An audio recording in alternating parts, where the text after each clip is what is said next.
오늘 우리는 예수 그리스도의 계보 강의 마지막 10번째 시간으로 요셉의 자손이라는 제목의 말씀을 나누려고 합니다. 말씀을 나누기에 앞서 다 함께 역대상 5장 1절부터 10절의 말씀, 제가 한 절 여러분이 한 절 교독하도록 하겠습니다. 이스라엘의 장자 르우벤의 아들들은 이러하니라. 르우벤은 장자라도 그의 아버지의 침상을 더럽혔으므로 장자의 명분이 이스라엘의 아들 요셉의 자손에게로 돌아가서 족보의 장자의 명분대로 기록되지 못하였느니라. 유다는 형제보다 뛰어나고 주권자가 유다에게서 났으나 장자의 명분은 요셉에게 있느니라. 이스라엘의 장자 르우벤의 아들들은 하녹과 발로와 헤스론과 갈미요. 요엘의 아들은 스마야요, 그의 아들은 보기요, 그의 아들은 시므이요, 그의 아들은 미가요, 그의 아들은 르아야요, 그의 아들은 바알이요. 그의 아들은 베라이니, 그는 르우벤 자손의 지도자로서 아스로와 디글랏 필레셀에게 사로잡힌 자라. 그의 형제가 종족과 계보대로 우두머리 된 자는 여이엘과 스가랴와 벨라는 나사스의 아들이요, 세마의 손자요, 요엘의 증손이라. 그가 아로엘에 살면서 느보와 바알까지 받아놨고, 또 동으로 가서 거주하면서 유브라데 강에서부터 광야 지경까지 다다랐으니 이는 길르앗 땅에서 그 가축이 번식함이라. 사울 왕 때에 그들이 하갈 사람과 더불어 싸워 서로를 쳐죽이고 길르앗 동쪽 온 땅에서 장막에 거주하였더라. 아멘.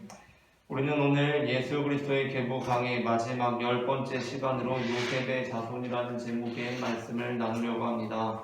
전해지는 말씀 가운데 하나님의 은혜가 있으시기를 바랍니다. 아멘. 마태복음에 나오는 예수 그리스도의 계보는 우리가 지난주에 다루었던 스알디엘과 수룹바벨 이후로는 생소한 이름들로 채워져 있습니다.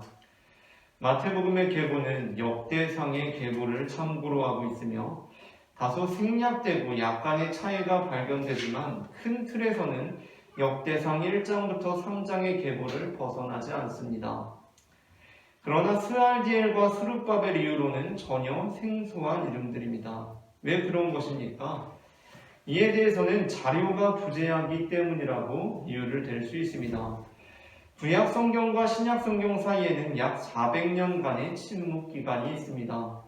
그러니까 일단 마태복음 기자 역시 오히려 오래전의 자료들에 대한 정보는 가지고 있었으나 그 당시 최근의 자료들, 그러니까 스룹바벨로부터 요셉 사이까지의 계보는 알지 못했다라고 추정을 할 수가 있고, 또 설령 마태복음 기자가 마태복음을 기록할 때에는 어떤 자료를 토대로 스룹바벨 이후부터 예수 그리스도에 이르기까지의 계보를 작성하였다고 하더라도 지금 우리가 스룹바벨 이후부터 예수 그리스도에 이르기까지에 대한 그 이전의 자료를 확인할 수 없다는 것입니다.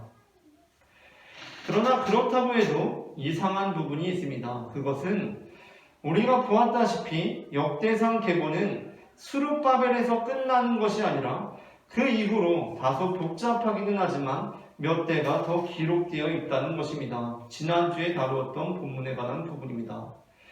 그러니까 만일 스룹바벨로 역대상의 계보가 끝났다고 한다면 스룹바벨부터 예수 그리스도에 이르기까지의 계보에 생소한 이름들 뿐이라고 해도 그냥 이전 자료가 없기 때문이라고 하면 그만입니다. 그러나 그렇게 생각할 수 없는 것이 마태복음이 스룹바벨 이후부터는 의도적으로 역대상에 나오는 계보와 다르게 작성하고 있기 때문입니다. 우리는 지난주에 스룹바벨이 어떻게 브다야의 아들인데 스알디엘의 아들로 기록되었는지를 살펴보았습니다. 그런데 그 이후에 마태복음은 우리가 지난주 본문으로 삼았던 스룹바벨 아들로서 기록된 하나냐가 아닌 계보에 있지 않은 아비훗을 기록하고 있습니다. 그러니까 스룹바벨 이후로는 의도적으로 생소한 인물들로 계보를 기록하고 있다는 것입니다. 그 이유가 무엇입니까? 그것은 이제 요셉의 아버지로 나올 야곱이라는 이름을 부각시키기 위함이었습니다. 우리가 무언가를 강조하고 싶을 때 우리는 어떻게 합니까? 그 강조하고 싶은 것을 눈에 띄는 곳에 둡니다. 물론 잘 정돈된 분류법에 따라서 정리를 하는 것도 좋은 방법이지만 사실 잘 정돈된 분류법에 따라 정리를 해놓게 되면 찾을 때 찾기는 쉽지만 그것이 눈에 띄거나 사람들의 시선을 사로잡지는 않습니다. 어떠한 상품이 무심한 사람들의 시선을 끌고 관심을 받기 위해서는 잘 정돈된 분류법이 아닌 전혀 생소한 배치가 필요하기도 합니다. 예를 들어서 새로 나온 TV를 사람들에게 팔고 싶으면 TV가 모여있는 TV 영역에 두는 것도 방법이 되겠지만 그 TV를 전혀 생소한 곳에 배치하는 것도 방법이 됩니다. 그러니까 TV 영역에 그 TV를 두면 TV를 찾는 사람들이 주로 그 TV를 사게 됩니다. 그런데 그 TV를 냉장고 영역의 한 공간에 마련해서 두면, 아니 그 TV를 옷이나 가방이나 백을 파는 곳에 한 켠에 그 TV를 전시해 두면 TV를 사려고 온 것이 아니라 그냥 그 가게에 구경 온 사람들이 그 TV에 시선이 끌려서 그 TV를 사게 된다는 것입니다.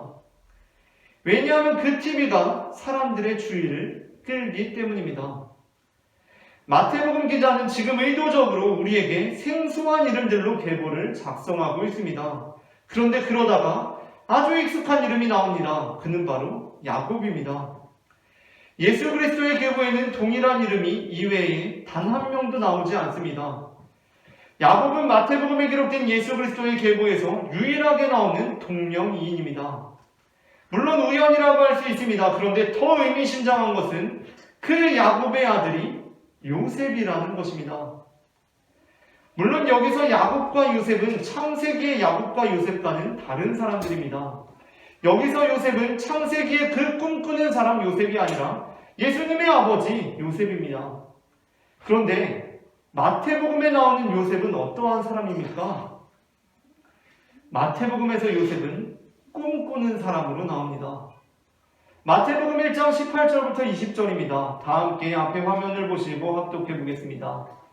예수 그리스도의 나심은 이러하니라. 그의 어머니 마리아가 요셉과 약혼하고 동거하기 전에 성령으로 잉태된 것이 나타났더니 그의 남편 요셉은 의로운 사람이라 그를 드러내지 아니하고 가만히 끊고자 하여 이 일을 생각할 때에 주의 사자가 현몽하여 이르되 다윗의 자손 요셉아 내 아내 마리아 데려오기를 무서워하지 말라. 그에게 잉태된 자는 성령으로 된 것이라. 아멘. 지금 주의 사자가 요셉의 꿈속에 나타나서 계시를 주고 있습니다. 그리고 마태복음 2장 13절입니다. 다 함께 말씀을 합독하겠습니다. 그들이 떠난 후에 주의 사자가 요셉에게 현몽하여 이르되 헤롯이 아기를 찾아 죽이려 하니 일어나 아기와 그의 어머니를 데리고 애굽으로 피하여 내가 내게 이르기까지 거기 있으라 하시니. 아멘. 그리고 이와 연결되는 창세기 37장 5절과 18절부터 19절입니다. 함께 말씀을 합독하겠습니다. 요셉이 꿈을 꾸고 자기 형들에게 말하매 그들이 그를 더욱 미워하였더라. 요셉이 그들에게 가까이 오기 전에 그들이 요셉을 멀리서 보고 죽이기를 꾀하여 서로 이르되 꿈꾸는 자가 오는도다. 아멘. 여기서 예수님의 아버지 요셉이 실제로 꿈을 통해 계시를 받아서 그렇게 적었을 뿐이지 그것을 어떻게 창세기에 나오는 요셉과 의도적으로 상응하게 한 것이냐고 물을 수도 있습니다. 하지만 그렇지가 않습니다. 요셉은 복음서에서 마태복음과 누가복음에 나옵니다. 예수님의 출생과 관련하여 누가복음의 경우는 요셉보다 마리아에 초점을 맞추어 기록되어 있습니다. 누가복음에서는 요셉이 꿈으로 계시를 받는 장면이 나오지 않습니다. 누가복음에서는 마리아가 천사로부터 직접 계시를 받는 장면이 기록되어 있습니다. 그런데 마태복음은 다르다는 것입니다. 그러니까 둘 다 진리의 말씀인데 그것을 어떻게 기록하느냐에 따라서 그 강조점과 지향점이 정해지는데 마태복음의 경우는 의도적으로 요셉의 아버지를 야곱으로 그리고 요셉을 꿈꾸는 자로 기술함으로써 지금 예수님의 아버지 요셉을 창세기의 요셉과 연결짓고 있다는 것입니다. 그러니까 마태복음 기자는 예수님께서 야곱의 아들 유다의 자손일 뿐만 아니라 바로 그 야곱의 아들 요셉의 자손으로 나타나도록 마태복음을 기록하고 있다는 것입니다. 그렇다면 대체 왜 그렇게 한 것입니까? 야곱에게는 12아들이 있었습니다. 그들이 12지파가 되었습니다. 그런데 여기서 레위 자손은 제사장 지파로 땅 분배에서 제외됩니다. 그런데 왜 12지파입니까? 11지파 아닙니까? 그 이유는 바로 장자 요셉이 2지파의 몫을 받게 되었기 때문입니다. 그래서 12지파는 야곱의 10아들과 요셉의 2아들 므낫세, 에브라임 지파로 이루어지게 되었습니다. 하지만 요셉은 11번째 아들 아닙니까? 요셉이 꿈을 꾸고 자기 형들에게 말할 때 형들이 한두 명도 아니고 10명 있었습니다. 어떻게 2번째, 3번째 아들도 아니고 11번째 아들이 장자의 권한을 받게 됩니까? 그 이유는 오늘 본문의 말씀대로 르우벤이 아버지의 침상을 더럽힘으로 그 장자의 권한을 박탈당했기 때문이고, 그러한 상황 속에서 요셉이 장자의 명분을 얻기에 적합한 인물로 여겨졌기 때문입니다. 야곱의 아들들에 관한 내용을 아는 사람들이라면 오늘 역대상 5장 본문이 서술하고 있는 바와 같이 요셉에게 실제적으로 장자의 명분이 있다는데 반대할 사람은 없을 것입니다. 그렇다고 한다면 예수님께서는 요셉의 자손으로 오셔야 합니다. 요셉 그 다음은 잘 몰라도 아브라함, 이삭, 야곱, 요셉 이 정통성은 이어져야 합니다. 이들은 실제로 장자는 아니었지만 장자의 명분을 받은 사람들이었습니다. 그런데 여기서 변수가 생깁니다. 그것은 바로 다윗이 유다의 자손이었던 것입니다. 그렇다 보니 계보는 야곱에서 요셉이 아니라 실제 장자 르우벤도 아니고 장자의 명분을 가진 요셉도 아니고 제3의 유다로 나아갑니다. 그러면 그냥 유다로 해서 다윗으로 이어져서 예수님에게 이르면 되지, 마태복음 기자는 왜 굳이 거기에서 끝내는 것이 아니라 예수님을 다시 야곱의 아들 요셉의 자손으로 제시하고 있는 것입니까? 그 이유는 예수님께서 단순히 유다의 자손으로 오신 것이 아니라 온 이스라엘의 구원자로 오셨음을 선언해야 했기 때문이었습니다. 이스라엘은 솔로몬의 아들 르호보암에 이르러서 나라가 남유다와 북이스라엘로 나누어지게 됩니다. 그리고 그 이후로 북이스라엘은 아수르에, 그리고 남유다는 바벨론에 멸망당하기까지 남유다와 북이스라엘은 한 나라이면서도 두 나라가 되어서 존재하게 되었습니다. 지금 우리나라의 현실과 비슷합니다. 남한과 북한은 한 나라이면서도 두 나라로 존재하고 있습니다.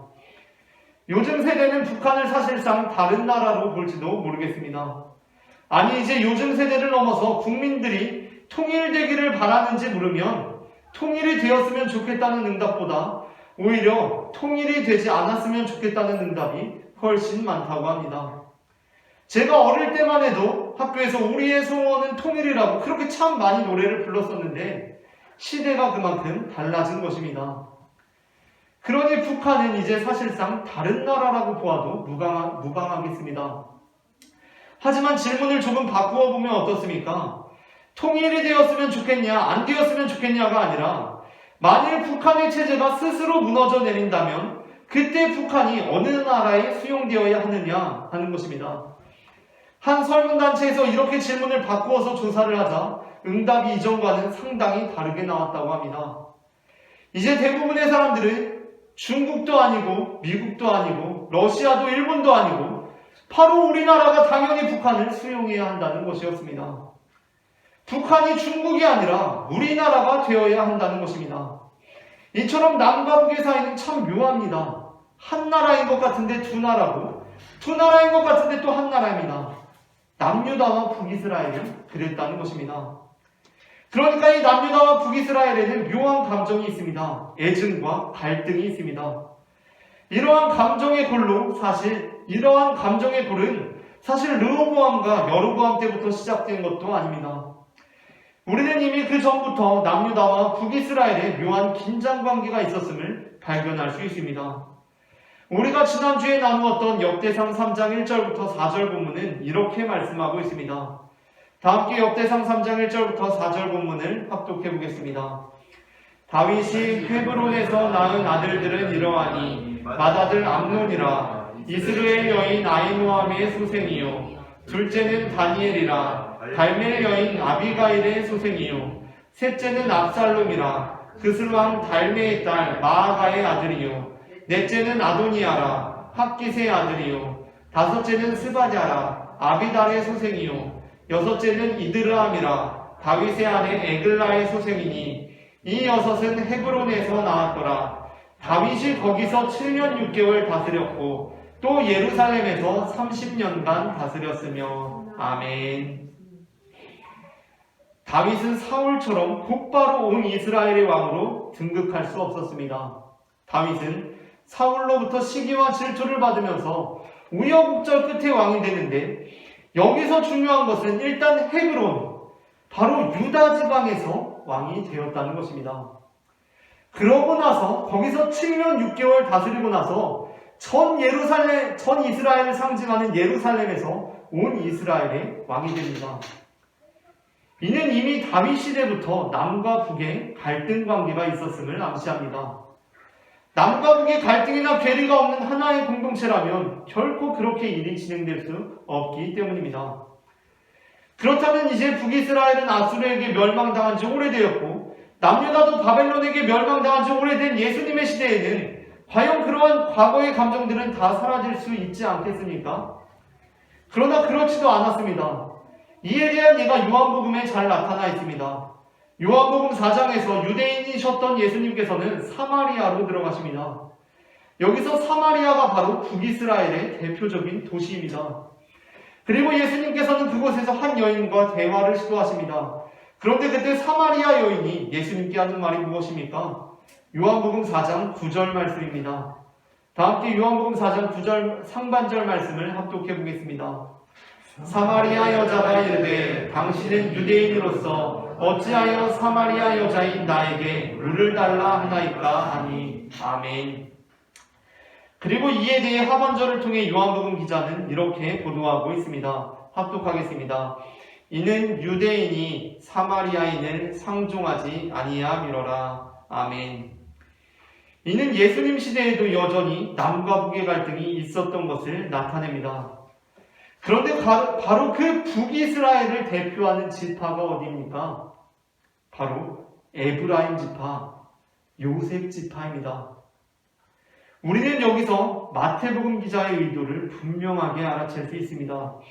마태복음 기자에 있어서 예수님은 다윗의 자손으로 오신 유대인의 왕이었습니다. 그러나 단지 유대인의 왕이신 것만이 아니었습니다. 마태복음에 있어서 예수님은 온 이스라엘의 왕이셨습니다. 그래서 마태복음은 예수님을 단지 유대 지파의 왕이 아닌 요셉 지파의 왕으로도 제시했던 것입니다. 어떤 사람들은 마태복음이 누가복음과 달리 지나치게 친유대주의적이라고 말합니다. 이방인들의 구원에 대한 관심이 적다고 아쉬워합니다. 그러나 그렇지 않습니다. 마태복음 역시 이방인들을 향한 구원을 분명히 언급하고 있습니다. 아니, 처음부터 장벽을 넘어서는 모습을 보여주고 있습니다. 예수님께서는 유대인들만을 구원하시는 분이 아니십니다. 그분은 온 인류의 구원자이십니다. 마태복음은 당시 남유다와 북이스라엘을 가르고 있는 바로 그 경계를 지음으로써 예수님께서는 남유다의 메시아이면서 또한 북이스라엘의 구원자이시고, 그러한 예수님께서는 온 인류의 하나님이심을 선언하고 있는 것입니다. 신앙생활을 하면서 중요한 고백 중에 하나는 하나님을 나의 하나님이라고 부르는 것입니다. 예수님을 나의 예수님이라고 부르는 것입니다. 나의 구주라고 부르는 것입니다. 그것은 나와 하나님의 관계가 결정적이라는 고백입니다. 그런데 이 고백이 왜곡되는 경우가 있습니다. 그것은 하나님이 나의 하나님이라고 할 때 그 하나님이 나의 소유라고 생각하는 것입니다. 나의 하나님, 나의 예수님이라고 하는 것은 사람들에게 이분이 저의 아버지이십니다, 이분이 저의 어머니이십니다 라는 고백과 같습니다. 이 말은 아버지와 어머니가 내 소유라는 것이 아니라 이분은 저의 존재의 근원이자 저에게 한없는 은혜를 베풀어 주시는 분이십니다 라는 의미입니다. 옛날에 임금님을 칭할 때도 마찬가지였을 것입니다. 임금님께 나의 왕, 우리 임금님이라고 부르는 것은 당신만이 우리를 통치하실 수 있다는 고백입니다. 임금이 내 소유고 내 마음대로 할 수 있는 존재라는 말이 아닙니다. 그런데 많은 사람들이 나의 하나님, 나의 예수님이라는 고백을 소유의 의미로 생각합니다. 하나님이 내 것이 됩니다. 예수님이 내 것이 됩니다. 그래서 다른 사람의 것은 안 됩니다. 마태복음은 그 경계를 지우고 있습니다. 많은 학자들이 마태복음 기자가 유대인이라는 것에 동의합니다. 마태복음 기자는 유대의 사회문화 전통에 매우 익숙한 사람입니다. 그러나 그는 예수님을 소개할 때 그분은 나의 하나님이신데 너의 하나님이 되실 수 있으시다고 고백했습니다. 이것은 매우 놀라운 고백입니다. 누가복음은 선한 사마리아인의 비유를 통해서 우리의 이웃이 누구인지, 그리고 우리가 누구의 이웃이 되어야 하는지, 정말 하나님의 자녀는 어떠한 사람인지 생각해 보겠습니다. 그리고 하나님의 자녀, 하나님의 사람은 혈통이나 핏줄로 경계지어지는 것이 아니라는 것을 분명히 했습니다. 참으로 선한 사마리아인의 비유는 혈통과 핏줄을 내세워서 하나님을 소유하려고 하는 주장을 무력화시켰습니다. 사도 바울은 혈통과 핏줄로 구원을 독점하려고 하는 자들에 대해서 이렇게 선언했습니다. 로마서 10장 9절부터 13절 말씀입니다. 다 함께 말씀을 합독하겠습니다. 내가 만일 내 입으로 예수를 주로 시인하며 또 하나님께서 그를 죽은 자 가운데서 살리신 것을 내 마음에 믿으면 구원을 받으리라. 사람이 마음으로 믿어 의에 이르고 입으로 시인하여 구원에 이르느니라. 성경에 이르되 누구든지 그를 믿는 자는 부끄러움을 당하지 아니하리라 하니 유대인이나 헬라인이나 차별이 없음이라. 한 분이신 주께서 모든 사람의 주가 되사 그를 부르는 모든 사람에게 부요하시도다. 누구든지 주의 이름을 부르는 자는 구원을 받으리라. 아멘. 여기서 9절과 10절은 구원의 조건이 아닙니다. 반대로 구원의 무조건성을 의미합니다. 그렇다면 마태복음에는 이러한 열방을 향한 메시지가 없습니까? 아닙니다. 마태복음에도 이방인을 향한 구원의 메시지가 도처에 기록되어 있습니다. 아니, 그리고 시작부터 바로 그 경계가 허물어지고 있음을 놀라운 방식으로 보여주고 있습니다. 예수님은 유대인의 왕이십니다. 그러나 그분은 요셉의 자손이기도 하십니다. 라는 이 고백은 우리 믿음의 고백이 갖는 확장성의 시작점이 됩니다. 사도행전 1장 8절 말씀입니다. 다 함께 말씀을 합독하겠습니다. 오직 성령이 너희에게 임하시면 너희가 권능을 받고 예루살렘과 온 유대와 사마리아와 땅끝까지 이르러 내 증인이 되리라 하시니라. 아멘. 누가복음은 유대인과 사마리아인의 경계를 허물고 있습니다. 요한복음에서 예수님께서는 사마리아 여자를 찾아가십니다. 사도 바울은 유대인과 헬라인의 경계를 허물고 있습니다. 사도행전은 우리에게 성령이 임하시면 우리가 권능을 받고 예루살렘과 온 유대를 넘어 사마리아와 땅끝까지 이를 것이라고 말씀하고 있습니다. 마태복음은 예수님을 유다의 자손이면서 동시에 요셉의 자손이라고 선언하고 있습니다. 유대인과 사마리아인의 관계가 좋아서 유대인과 헬라인이 친구 사이라서 유다의 자손과 요셉의 자손이 형제여서 그런 것이 아닙니다. 친구나 형제가 아니라 이제 그 역사적인 과정을 통해서 아주 얄밉고 혐오스러운 민족이 되었는데도 불구하고 그렇게 선언하고 있다는 것입니다. 그래서 이 선언이 놀라운 선언이라는 것입니다. 예수 그리스도의 복음의 놀라운 능력은 아직 죄인인 사람을 의인으로 인정하셔서 변화시키시는 데 있습니다. 로마서 5장 8절 말씀입니다. 말씀을 합독하겠습니다.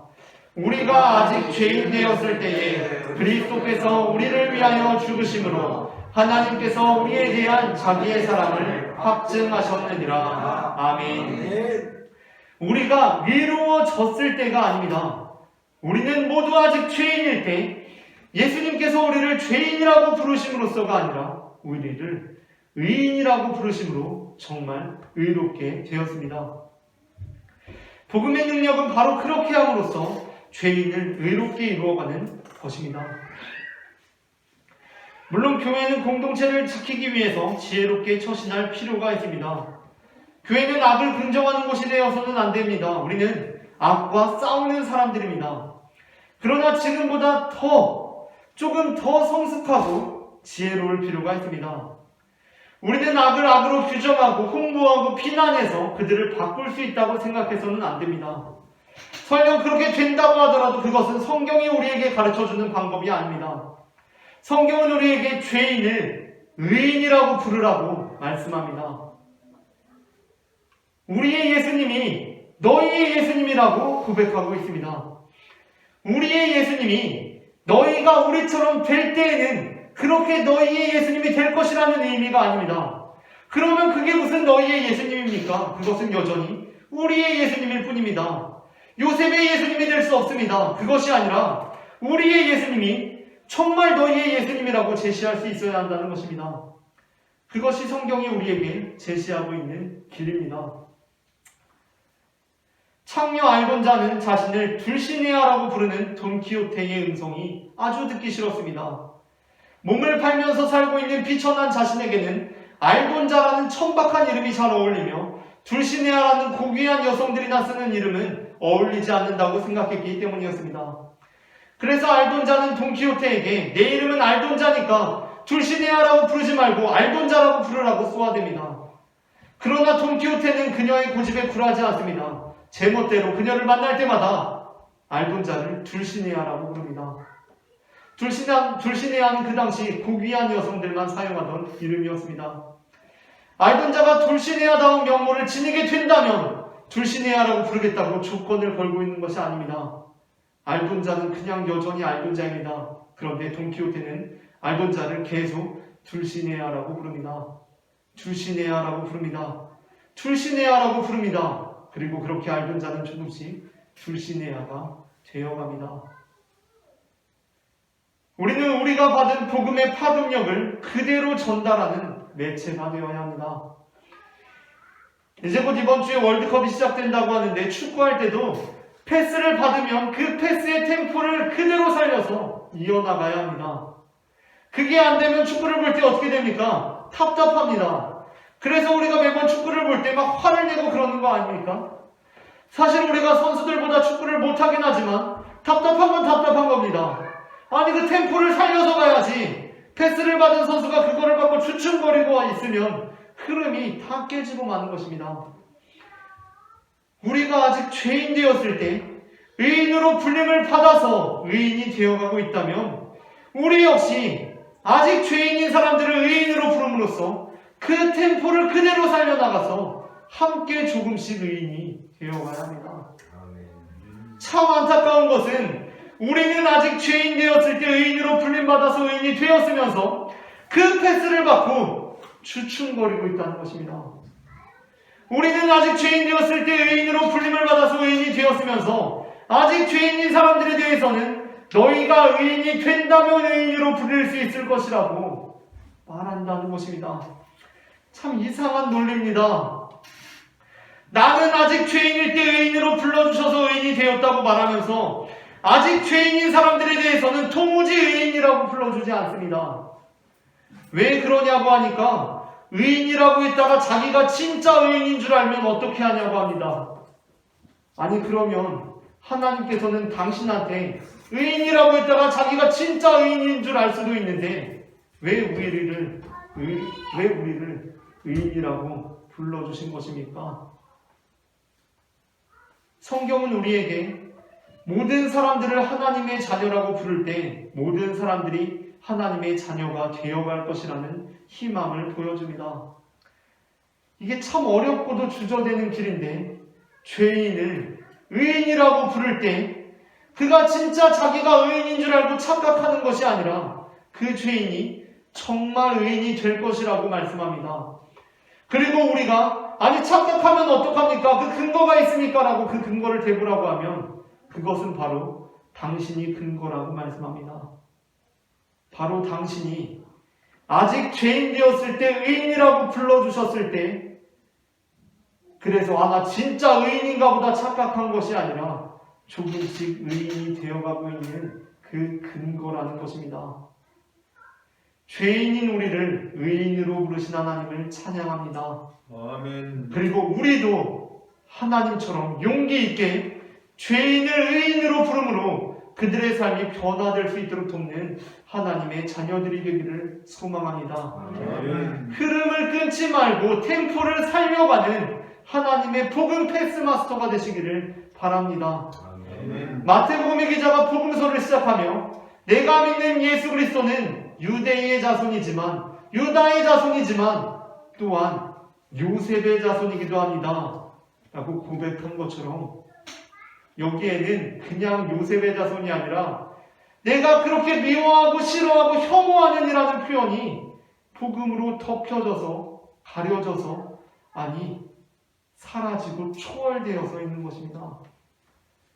내가 믿는 예수님은 우리 유다의 자손이지만 또한 요셉의 자손이기도 합니다. 모든 경계를 지우시고 막힌 담을 하시며 평화로 역사하시는 예수 그리스도의 임재가 우리의 삶 가운데 역사하기를 소망합니다.